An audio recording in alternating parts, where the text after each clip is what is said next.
ametenga. Water is above the cloud, firmament, and water below the firmament. Kukawa na maji juu, kukawa na maji hapa chini. Water belongs to Holy Spirit. Na maji sasa ikawa iko katika upande wa Roho Mtakatifu. So there is water under the firmament. Kuna maji yaliyokuwa chini ya anga. So we need, kwa hivyo tunahitaji born again, tunahitaji kuzaliwa ya pili ama kuokoka from the earth, tuokoke kutoka kwa ulimwengu. But we need also Holy Spirit, na hiyo tunahitaji pia Roho Mtakatifu. Amen. Above from heaven. Tunahitaji Roho Mtakatifu kutoka kwa mbinguni. Asifiwe Yesu. When God created the man, wakati Mungu alimuumba mwanadamu from the dust of the earth, kutoka mavumbi ya ulimwengu, he breathed breath, akapuliza katika mapua ya yule udongo aliyoutengeneza. The breath is ruha. Na ile kupuliza, ile hewa aliyompulizia mwanadamu, katika lugha ya Kiebrania tunasema ruach. That ruach has, na hiyo roho iliyopulizwa kwa mwanadamu, humidity, katika hali timilifu ule wakati, moisture, ikaingia kwa ule mwanadamu. So dust has moisture. Kwa hivyo Mungu alikuwa na hewa iliyokuwa hai, which is blood, ambayo sasa ikatengeneza damu kwa mwili wa mtu, ikaleta maisha kwa mwili wa mtu. Leo hii Mungu atawaletea maisha kwa maisha yenu kwa jina la Yesu. But that Isha had a temptation from the devil. He lost it. Na hiyo maisha mliopewa sasa, mkawa wanadamu, shetani akakuja akawaletea majaribu. So that blood became dirty. Tena ile damu mliowekewa ikachafuka tena kwa sababu ya dhambi. That blood had to be changed, clean one. Na sasa mtu inahitajika badilishiwe damu, apatiwe damu iliyo safi, isiyo na dhambi. So Jesus gave us his blood.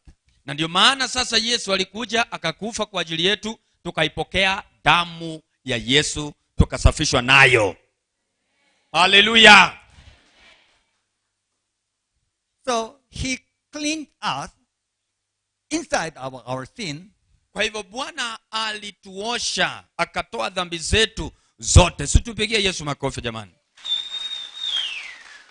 But even though we born again, hata kama tumezaliwa kwa upili, we still sinning. We are sinning every day. Hata kama tumezaliwa mara ya pili, unapata tena watu wanakwama ndani ya dhambi. We have to clean with blood of Jesus every day. Na ndio maana wewe unastahili kuoshwa na damu ya Yesu kila siku. Na nataka kusema amina. So we need Holy Spirit. Kwa hivyo unahitaji Roho wa Bwana. From the outside. Unahitaji Roho wa Bwana wa kukufunika. It's like a sprinkling. Na hiyo Roho ya Bwana ni kama maji inayokutiririkia wewe. So it's theological doctrine, but we need faith once in a life, and we need faith every day. Kuna mambo ya theology, watu wanafundishwa mambo ya Biblia, mnafundishwa kwamba maneno tu imekwama kwa vichwa ya watu, lakini injili inayotaka imani, injili ya msalaba haipo kwa watu. Mnahitaji injili ya imani. We need repentance. Tunahitaji watu wa kuongama dhambi once in a lifetime, mara moja kwa maisha yako. But we need repentance every day. wewe unahitaji kuungama dhambi zako kila siku. Hallelujah. Kila siku. So we need baptism of Holy Spirit once in a lifetime.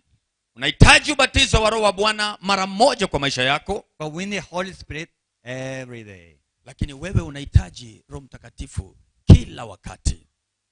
Okay, repentance means kuungama dhambi ina maana Greek word is metanoia. Greek? Metanoia. Metanoia. Yeah, metanoia. Kuna jina la Kigiriki hiyo inaitwa mnajua mimi ni Mkisi. Metanoia. Sasa hiyo ni lugha ya huko. Bwana asifiwe. Greek. Halo, naona kuna Mkongo rafiki yangu huko. Hiyo huwezi pata huko. Which means turn around. Ya, kwa maana unafanya namna gani? Turn around. Yaani kama ulikuwa unafanya hiyo usharati yako, una turn around. Okay. Leo kuna watu wataturn around kwa jina la Yesu hapa. Let's say there's a Jesus. Huyu ni Yesu hapa. I walk to the word. Wewe unamwona Yesu hapa, una turn around namna hii, unaanza kwenda kwa shetani. But I turn around one day. Na ukifika kwa dhambi yako unaona ni kubwa, unafanya namna gani? Una Jesus. turn around, unasema mimi naelekea kwa nani? Kwa Yesu. Mama, turn around, elekea kwa Hallelujah. Ama kuna mtu tunakwaza hataki kwenda kwa Yesu. But Amen. sometimes I fall in. Wakati mwingine sasa unataka kuenda kwa Yesu, unaanguka. I'm stumbling. Unaanza kusumbuka. But I don't turn around toward. Lakini siwezi tena nikarudi kwa dhambi. Even though I've fallen, hata kama mimi nimeanguka, I focus on cross, Jesus mimi Christ. ninaangalia tu msalaba ambaye iko kwa Yesu. Keep going. Naendelea kuenda. Keep going. Ninatembea kuelekea kwa Yesu. Keep going. Naenda kwa Yesu. Mama, tunaenda kwa Yesu. Dadi, tuende kwa Yesu. Vijana, tuende kwa Yesu. Tunaenda kwa Yesu. Sema tunaenda kwa Yesu. Hallelujah. So, Holy Spirit guide us Roho wa Bwana to the Lord. inatuongoza kuelekea kwa Yesu. Apigiwe makofi jamani Yesu. He makes realize Inatufanya tunajua you have sinned. Leo nimeanguka, nimefanya dhambi. You have to repent. Leo lazima nitubu. You need faith. Nahitaji imani. You have to look at the cross again. Tazama msalaba wenyewe. Tazama msalaba wenyewe. Tazama msalaba wenyewe. Once you turn around, wewe mwenyewe ukiisha kuwa na hiyo turn around, unageuka na muenda kwa Yesu. Don't turn around to the word. Pana tena rudi katika ulimwengu. Keep looking at the cross. Endelea kuangalia msalaba Until you go to heaven. Angalia msalaba peke yake hadi wewe ukwende mbinguni. So, clouds lead all the Israelites for 40 years. Kwa hiyo mawingu ama lile wingu lilikuwa linawaongoza Waisraeli kwa miaka 40. That's sprinkle of Holy Spirit. Baptism of Holy Spirit, but it's sprinkle of Holy Spirit. Kuna ubatizo wa Roho Mtakatifu na kuna kunyunyusiwa Roho wa Bwana. When Holy Spirit come down, they have to stay. Wakati Roho wa Bwana anakuja, basi wanatulia. When Holy Spirit raise up, wakati Roho wa Bwana pia anainuka, they have to raise up. Na wao pia wanainuka. Wao pia unainuka. And follow the cloud. Na unaendelea kufuata ule Roho wa Bwana. Follow unafuata Holy Spirit. Unafuata Roho wa Bwana mpaka kwa msalaba. Simupige Yesu makofi jamani. Corinthians chapter 10 mention about it. Wakorinto 10 inazungumzia hiyo. Under the cloud means baptism of Holy Spirit. Walipokuwa chini ya wingu ina maana walikuwa wanapokea ubatizo wa Roho. You know, God's presence always with clouds. Kuwepo kwa Mungu kila wakati ulikuwa unakuja na mawingu. When the Moses complete the tabernacle, wakati Musa alimaliza kujenga yale madhabahu, glory of God with cloud of His presence, you know, His glory, you know, revealed. I mean, the cloud revealed glory of God. Utukufu wa Mungu ulikuja na ukaonyesha, utukufu wa Mungu ulishuka na ukaonyesha pia utukufu wa Mungu. When Solomon, wakati Sulemani accomplished the temple of God, alimaliza kujenga hekalu la Mungu, cloud was filled inside of a temple. Wingu lilizunguka ile hekalu. Glory of God, which is Holy Spirit, was filled. Utukufu wa Mungu ambaye ni Roho Mtakatifu ulijaza lile hekalu la Mungu. You know why we, when the Jesus come back again, why we have to capture, why we have to caught up through the crowd? Unakumbuka wakati Biblia inasema Yesu akirudi tutaenda kumulaki katika mawingu? Holy Spirit welcome him first. Kwa sababu Roho Mtakatifu ndiye atamualika wa kwanza. Ndiye atakuwa wa kwanza kumkaribisha. Amen. And Holy Spirit is within us.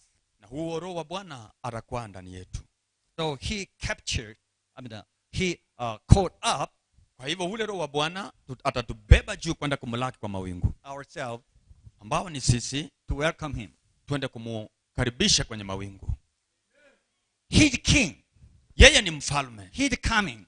King is coming. Mfalme anakuja. We don't suppose welcome him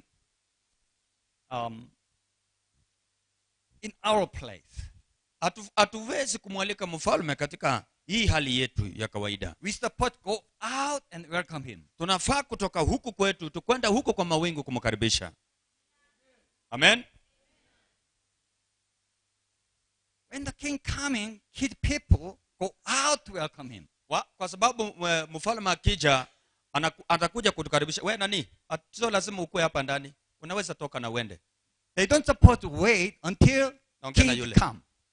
Tunafaa kumkaribisha mfalme aje. One moment please. One moment. Tuko katika biashara kali sana ya Roho wa Mungu. Bwana apewe sifa. Na ukiona tunakuchosha, mlango iko wazi huko, na nyingine iko pale, unaweza kupita huko, umupite ina uende. Bora tubaki na utakatifu wa Mungu. Hatuna sarakasi hapa mami. Kwa hivyo vijana wale wako pale, mnaweza mkatoka na mkaenda. Mkiona mtu anawazuia, basi mumshtaki kwangu. Haleluya. Amen. Basi muende ama mkae mtulie msikie neno. So bridegroom is coming. Go out to welcome him. Yule Bwana yetu Yesu anakuja. Inastahili kama kanisa tukwende kumulaki. Matthew 25, his bride supposed go out to meet him. Sisi tunastahili kwenda kumulaki Mungu wetu. That is rapture. Na hiyo ndio itaitwa kunyakuliwa. Watu wanakwenda kunyakuliwa na siku ya mwisho, na ni Mungu atawanyakua. Haleluya. That's caught up. Hiyo ni kunyakuliwa kwenda katika kwa Mungu. Hebrew is rakak. Katika Kiebrania tunasema rakak. Kiebrania ni lugha ya Yesu. Bwana pewe sifa. Leo mnafundishwa mafundisho bila kulipa school fees. Sema rakak. Wewe umesoma sana bwana. Haleluya. Greek is harpaja. Harpaja. Wamama hawa wakwenda shule watasema hiyo. Haleluya. Which means snatch out. Yaani kumaanisha kunyakuliwa. Hata mimi leo niko darasani. Nasema namna gani mami? You know, when I was in Ethiopia in Gambela, wakati nilikuwa pale Ethiopia huko Gambela, I had a breakfast with scrambled egg. Nikawa na katika ile ya kukula kuna kitu kinaitwa breakfast. Breakfast wao walikula mayai imetwangwa kidogo, scrambled ndio mlimpikia. Amen. I tried to eat, but something snatched out that egg scrambled and ran away. You know, the bird. Alijaribu kukula mayai huko Ethiopia. Ndege mwingine akakuja akamuibia mayai yake. I was going to try to eat. Oh. Zaira anajaribu kukula namna hii, kumbe iko kandege kingine kakapotea na mayai yake, hawezi kusahau. Kumbe usinyang'anywe mayai. Bird snatched out my egg. Akashangaa, sasa hii ndege nani ameituma ikuja kunyang'anya mimi mayai yangu? Will be raptured that way. hivyo ndivyo watu wa Mungu watanyakuliwa. Nyabuto nitanyakuliwa kwa jina la Yesu. All of a sudden, we were caught up. Ghafla binivu, sisi walio wa Mungu tutanyakuliwa kwenda mbinguni. Hallelujah. With glorified body. Na miili iliyojawa na utukufu. Corruptible. Haina shida, hatuna matabu ya hiyo miili, iko sawa. Tunakuwa wasafi, tunakwenda mbinguni. With glorious one. Na miili iliyojawa utukufu. Hallelujah. You know, John 10:28 said, Yohana 10:28 inasema, I give them eternal life. mimi ninawapatia maisha ya milele. They shall never perish. Hawawezi wakapotea. No one can snatch them out of my hand. Hakuna mtu anaweza kuwatoa katika mkono yangu. Hautatoka kwa mkono wa Yesu. Hautatoka kwa mkono wa Yesu. My Father who gave them to me is Baba yangu aliyewapeeni kwangu, greater than all. mkubwa kuliko wote. No one can snatch them out of my Father's hand. Hakuna mtu anaweza kuwanyakua kutoka kwa mkono wa baba yangu. Amen. So our eternal life is safe enough. Na katika maisha yangu ile ya milele iko katika mahali paliko sawa. Because Yeshua, Jesus Christ, never lost. Never be lost. Kwa sababu Yesu hawezi kushindwa. Amen. Yesu hawezi kushindwa. No one cannot snatch out of his hand. Hakuna mtu anaweza kukutoa wewe kwa mkono wa Yesu. And no one cannot snatch them out of my Father's hand. Na hakuna anaweza kukutoa katika mkono wa baba. Thank you. So we are secured. We are double secured. Sisi tumelindwa kabisa kabisa. So our salvation and eternal life safe enough. Kwa hivyo maisha yetu ya kiungu iko katika mahali paliko na ulinzi mkuu wa Yesu. No one snatch out. Hakuna mtu anaweza kutunyang'anya. But on the final day, lakini katika siku ya mwisho, he will snatch out me. Yeye anakwenda kukunyakua. Nitakwenda kunyakuliwa. Kila mmoja Yesu anakwenda kutunyakua. Simusema amina kwa jina la Yesu jamani. Hallelujah. That's our salvation. Na tunaenda kupata ukombozi. Pigia Yesu makofi.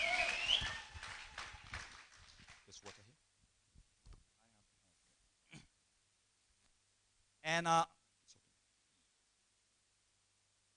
Hallelujah.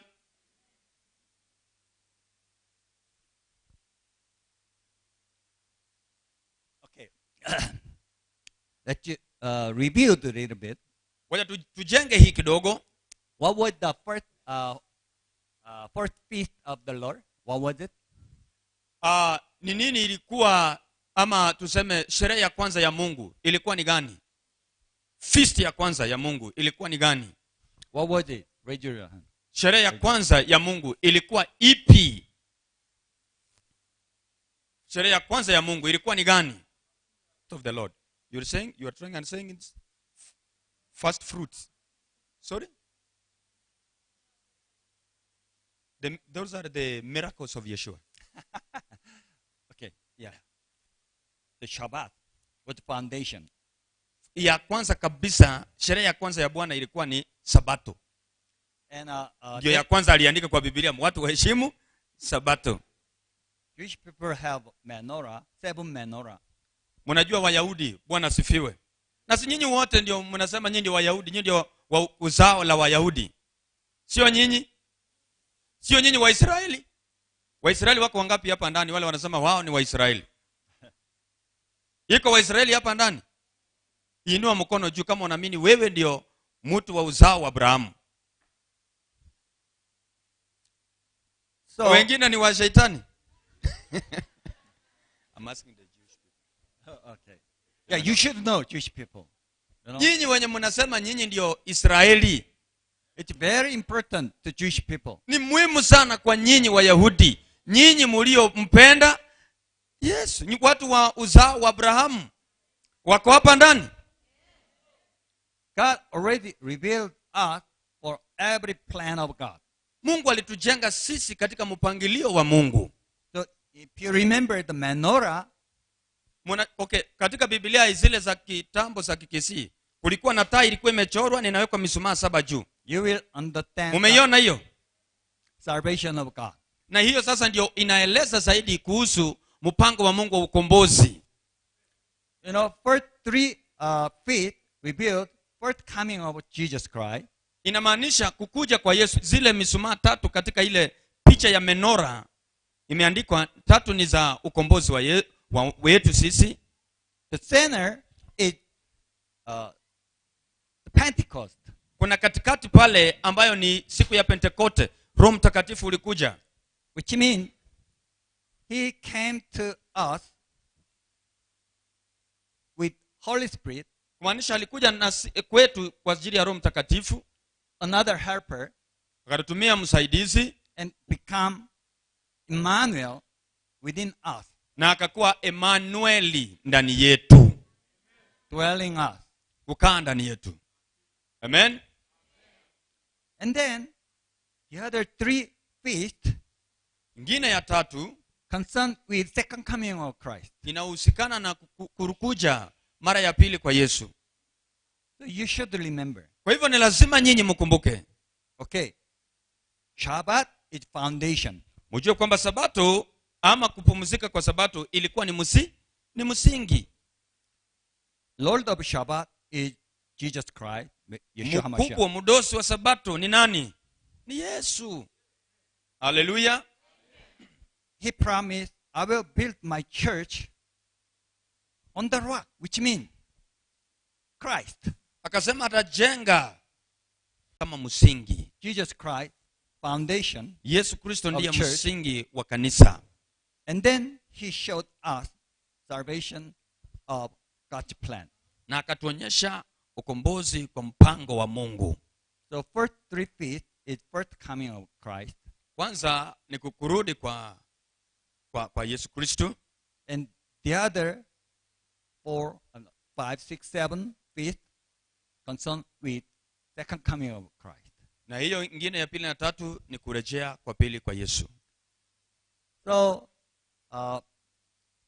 the fifth feast of the Lord is kwa hivyo Day of Trumpet. Hiyo feast ya 5 ya Mungu ni ya kupiga tarumbeta. Hebrew Rosh Hashanah. Inaitwa Waisraeli waliita hiyo ya kupiga tarumbeta waliita Rosh Hashanah. They call 2 different words. Na wanaita majina mawili tofauti. One is Yom Hajikron. Katika lugha ya Kiebrania wanaita Yom Hajikron, which means the day of remembrance. Kumaanisha katika kitabu ya Mwanzo inaitwa siku ya makumbusho. And second one is Yom Teruah. Na waliita Waebrania ama katika pale Israeli wakaita Yom Teruah, siku ya kupiga kuna ile tarumbeta kubwa ilikuwa inapiga. Basi huyo mzee ni kama ameenda huko. Huyo amejua sana hii maneno. The day of trumpet, the day of blowing. Siku ya kupiga tarumbeta kabisa. Haleluya. Kumbe kwa watu wamesoma Biblia hapa. Siku ya kupiga tarumbeta. So first meaning is Yom Hajikron, the day of remembrance. Siku hiyo ingine ni hiyo sasa tunaita Yom Hajikron katika lugha ya Kiebrania, lakini ni siku ya makumbusho. They have to remember one thing. Walikuwa wanafaa kukumbuka kitu moja. That Isaac revealed Jesus Christ. Yule Isaka alikuwa anaonyesha ama anaashiria Kristo Yesu. When Isaac went up to Jerusalem, he had wood on his back. Wakati Isaka anakuelekea Yerusalemu alikuwa na kuni kwenye mgongo wake. And then he was bound on the wood, on the top of the sasa walipofika kwenye kelele ya mlima mountain. yeye akawa amefungwa na zile kuni ama amefungwa juu ya kuni. Bound means nailed on the cross. Bound. Na kufungwa kwenye miti ambayo ni kuni ilikuwa inaashiria kwamba Yesu atakwenda kufungwa kwenye mti ambayo nilikuwa msalaba. But he didn't die. Lakini Isaka alikufa kwenye ile dhabihu, na hata Yesu alikufa kwenye msalaba. Yesu alikufa. Wewe Yesu amekufa. When? Yesu naomba ako hai, ako mbinguni sasa hivi. Mwili ndiye alikufa lakini alifufuka te. Alishinda mauti. So God prepared ram. Na kwa hivyo Mungu akaandaa mwana kondoo. Isaac resurrected Jesus Christ. Kwa hivyo Isaka ilikuwa ni kiashirio ama kionyesho cha Kristo Yesu. Hallelujah. So on that moment, katika wakati ule, Hebrew tradition, they killed the ram, and with the ram's horn make a shofar. Sasa katika hiyo wakati ikifika, ndio maana ulikuwa unaona Waisraeli wakafanya kimila yao ya Biblia ya kusema wakati ukifika wanaua mwana kondoo, wanatengeneza hiyo kitu ya tarumbeta wanapiga. So they start blowing shofar at that time. From that time. Kutoka wakati hiyo, kwa watu wanasoma Biblia, si mnaona hata kuna mahali wameandika watu wanapiga hiyo kitu na inaitwa kwa Kiswahili hii kitu? Ndio gonchara. Horn. Pembe. Haleluya, kuna watu wamesoma hapa. Bwana asifiwe. Pembe. Mwingine alikuwa ananiambia ati magunchara kutoka hapa. So when they blow shofar, wakati wanapiga tarumbeta ile, awake Israelite, awake. Wanasema Israeli, amuka. Kuna watu wanakwenda kuamka kutoka usingizi ya dhambi. Amuka. Repent. Ungama dhambi. The one you killed was your Messiah. Yule mliyemuua alikuwa ni Masia. Repent means come to the Lord. Kumaanisha nyinyi kujeni kwa Mungu. Bwana asifiwe. Awake. Amuka. Watu wako kanisani lakini bado dhambi zinaendelea. Bwana asifiwe. Amuka, kujeni kwa Messiah. No more sleep. Wacheni kulala. It almost the time he comes. Huu ndio wakati Yesu anakwenda kuja, wakati atakupata umelala katika dini yako. Wake up. Mama, amuka. Your people should receive second coming Christ. Watu wenyu wanafaa kumpokea Kristo katika kurudi kwake kwa pili. Hallelujah. So it concerns with second coming of Jesus Christ. Kwa hii inahusikana na kukuja kwa pili kwa Kristo Yesu. Hallelujah. And Yom Teruah, the day of Shofar, they speak Baruch haba Beshem Adonai. Sasa hii siku ya kupiga hiyo kitu nitawafundisha Kiebrania. Mimi nimekuwa pale Israeli, nikatembea huko Israeli, watu wanasema Baruch haba Beshem Adonai. Baruch haba. Baruch katika Kiebrania ni kusema bariki Bwana. Si mnasema Abba Father? Baruch haba Beshem Adonai. Barikiwa Mungu katika jina. Amusemangi Adonai? Mutalipa school fee leo kwa jina la Yesu. Psalm 118:26. Katika Zaburi 118:26. He just said, Yesu akasema, when he was here on the earth, wakati alikuwa hapa ulimwenguni, you will not see me until they said Baruch haba Beshem Adonai. Amuwezi, Yesu akasema kwamba atarejea, ukisoma katika Zaburi, mpaka Israeli mzima iseme Baruch haba Beshem Adonai. Yani libarikiwe jina la Bwana, abarikiwe Baruch haba Bariki Bwana katika jina, bariki Mungu katika jina la Bwana. Adonai mnamuita ni nani? Yesu. Amjufundishi huko hiyo namna hiyo. Adonai ni Yesu.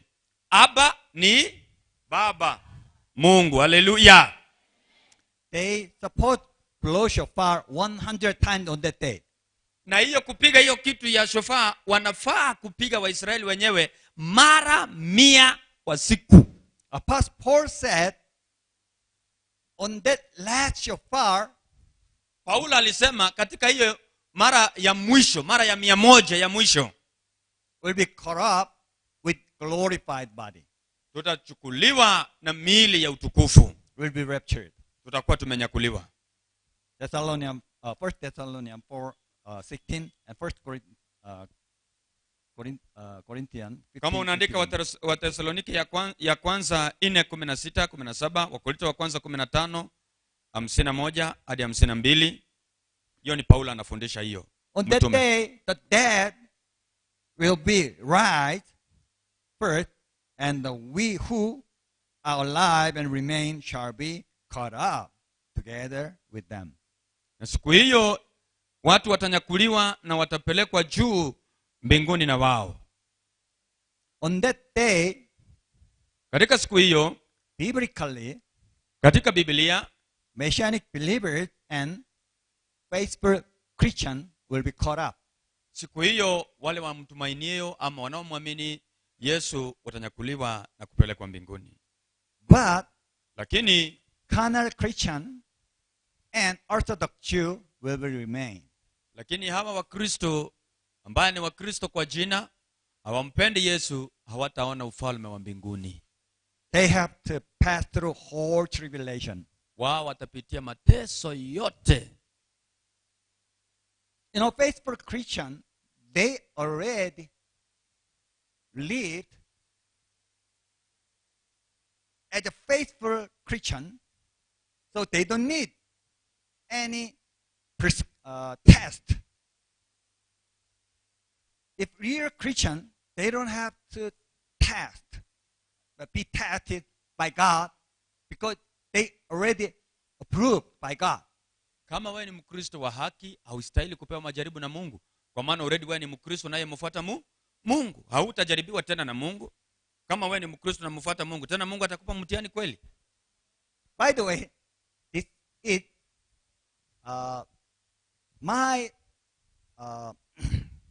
my doctrine. So katika mafundisho yake there are many different doctrines. Kuna mafundisho mengi huko nje. But I believe this biblically. Mimi yeye huyu anaamini Biblia. Sio kitu kingine. Yeye anaamini Biblia peke yake. Ndio doctrine yake, ndio mafundisho yake. You know, I studied yeye amesoma Biblia eschatology, and I build up eschatology by biblically. Yeye amesoma kuhusu unyakuzi ama kuhusu siku za mwisho Biblia, na ameandika vitabu kuhusu hayo. So if I have a chance to speak again, nikipata nafasi ya kuzungumza tena, I will share the whole revelation. Nitaenda kukuambia vile Mungu alinizungumzia kuhusu kunyakuliwa As eschatology. Na mambo ya kunyakuliwa na siku za mwisho za ulimwengu. But time I just tell myself. Lakini wakati huu ninajiambia mwenyewe. I studied myself for the eschatology. Naanza kujizungumzia kuhusu unyakuzi. So anyway, Jesus promised many verses. Yesu aliahidi katika mafundisho mengi ya Biblia. There are some, kuna mengine, they will flee away the tribulation. Kuna mateso mingi wako naye ama watu watapitia. And God will hide some people from the tribulation. Mungu ataficha watu wengine kutoka kwa mateso. So which means ya kumaanisha the faithful Christian and real messianic believers Wakristo waliokoka na wale wanaomfuata Mesaya kwa njia ya kweli will be caught up before tribulation. Watanyakuliwa kabla ya mateso. Haleluya. Mtanyakuliwa kabla ya mateso. Hii mateso itakuja hapa, Mungu atakuja watoe awafiche, msikayaona yale mateso yatakayokuja na shetani. But carnal Christian, they have to prove by God if he's real or not. Lakini unajua kuna Wakristo wako kanisani na wako na uganga huko kanisa, nyinyi mtateswa na baba yenu shetani. Haleluya. Mbona mnakasirika kama ni nyinyi? Haleluya. So, tribulation is God's test. Kwa hivyo majaribu sio mateso inaletwa na Mungu, ni inaletwa na shetani. We already passed one. I didn't have to pass the tribulation, but they not proved yet. They have to pass the tribulation. Kwa hivyo lazima hao wengine wasiomfuata Mungu kwa njia ya haki, wao lazima watapitia mateso. Through that tribulation, katika njia hiyo ya mateso, they recognize wanafuata Jesus Christ, Yesu Kristo, their Savior, kwamba ni Bwana na Mwokozi wao. Amen. God said, all the mouths confess Jesus Christ is Lord. Biblia inasema midomo yote itakwenda kukiri kwamba Kristo Yesu ni Bwana. Haleluya. Believe or not, Mini usiamini, all the mouth will confess. Midomo yote itasema Yesu ni Bwana. Some will confess in heaven. Wengine watasema huko mbinguni. Some will confess in the hell. Wengine watakuwa jehanamu wakiungua wakisema I wish ningesikia Nyabuto huko Kiogoro. Aki Yesu ni Bwana, lakini utakuwa unachomeka. Haleluya. Okokeni, wacheni hiyo dhambi katika jina la Yesu. Wacha dhambi kwa jina la Yesu. Wachana na mke wa mwenyewe kwa jina la Yesu. Uende mbinguni. Ukiona mtu anaroga, toroka.